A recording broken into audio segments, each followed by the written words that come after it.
Once upon a time, in a kingdom far, far away, there was a queen who was very sad because she had no children, and this was her heart's desire. One morning, the queen went down to the lake to bathe. "Ah," she sighed, "if only I had a child, how happy I would be."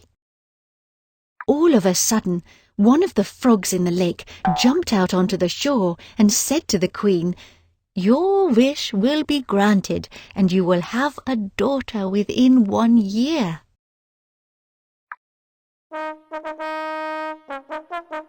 What the frog said came true, and within the year the king and queen had a baby daughter who filled their hearts with joy. They were so happy they decided to have a big party. They invited relatives, friends and acquaintances, and the fairies of the kingdom so they would protect their daughter. But there was a problem. There were 13 fairies in the kingdom, but only 12 golden dinner plates in the palace, so they decided not to invite one of the fairies. The party was a huge success, and when it finished, the fairies came up to the baby to present her marvellous gifts. The first fairy gave her beauty, the second, goodness, the third, kindness, the fourth, intelligence, and so on until the rest of the fairies had given their gifts and it was the last one's turn. But then suddenly the fairy who hadn't been invited to the party appeared. She was very angry indeed. "When the princess is 15, she will prick her finger on a spindle and die," said the fairy, and left. The last fairy, who had not yet made her gift, said, "I can weaken this spell. The princess will not die. Just fall asleep for 100 years. To protect his daughter, the king ordered all the spinning wheels in the kingdom to be destroyed. This way she would not be able to prick herself. The soldiers carried out his orders. They searched the castle high and low and destroyed all the spinning wheels they found.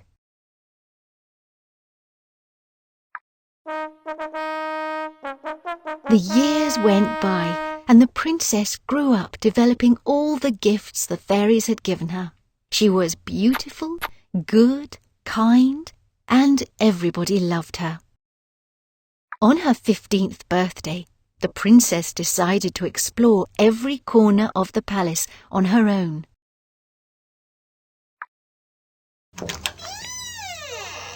She eventually found a room in the oldest tower of the castle, which nobody had been in for many years.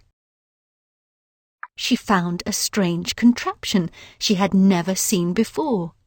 It was a spinning wheel, not found by the soldiers when carrying out the king's orders. Full of curiosity, the princess had a look to see how it worked. As soon as she touched it, the spindle pricked her, and she fell into a deep sleep.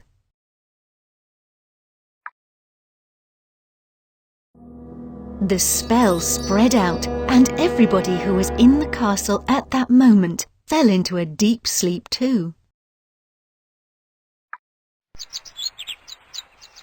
Over the next 100 years, thick vegetation sprung up around the castle, hiding it and protecting it. One day, a prince arrived in the woods and asked an old man about the legend of the sleeping princess. The old man warned him of the dangers of trying to enter the castle, saying that nobody had ever managed it. But the prince was very brave.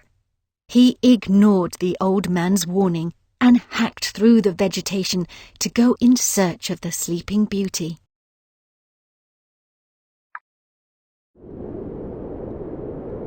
After a lot of effort, the prince managed to reach the castle.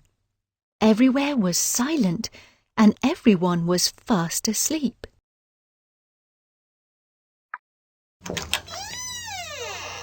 He went all over the palace until he found the room with the sleeping princess. She was even more beautiful than he had imagined, so lovely that he couldn't help giving her a tender kiss. The spell was broken straight away. The princess woke up and embraced the brave prince who had rescued her. They came down from the tower and found that the king and queen had woken up too, along with everyone else in the castle. The king ordered a huge celebration, but this time without any fairies, and from that day on, the prince and the princess were inseparable and lived happily ever after.